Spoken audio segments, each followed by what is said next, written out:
भोगदशा तुकोबरांतात आम्हाला कोणता आठवू नये, त्यामुळे आम्ही देहित विदेही भोगदशा तुकोबा हे तुमचं बोलणं झालं.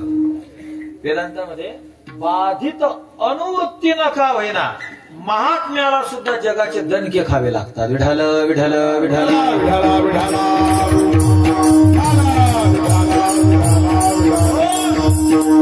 काटा पडलाय. ब्रह्म सत्यम जगन मिथ्या.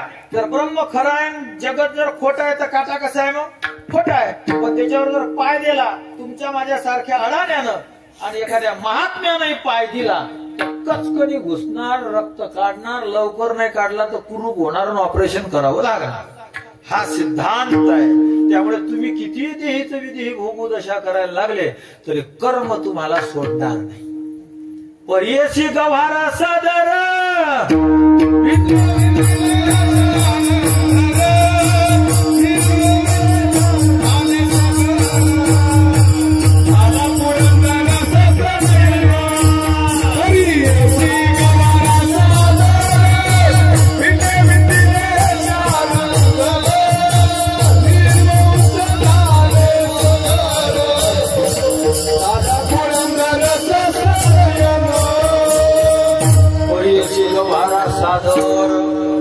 कर्मी निर्वंश झाले सगर.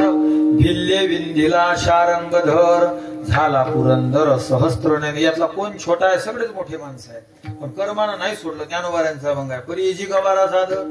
मला देव परमात्मा त्याला सुद्धा भिल्लाच्या हातून मरण्याचं नाटक का होईल पण करावं लागलं. इंद्र ज्या ऋग्वेदात इंद्राच्या रुच्या स्तुत्या आहेत त्या इंद्राला सहस्त्र भग पडलेत महाराज. आणि सगराचे 100 पोरं. एवढा मोठा महात्मा पण त्याची पोरं मेले महाराज. सगर निर्वंश झाला. हा सिद्धांत आहे. आपण थोडी चुकणार आहे. तुकोबा याला तुकाराम महाराज म्हणले आम्ही चुकतो. कसं काय चुकणार आहे तुम्ही? आम्ही चुकवतो. कसं काय चुकणार आहे? आम्ही आयडिया केली. काय आयडिया केली? अभंगाचं शेवटचं तुका म्हणे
तुझा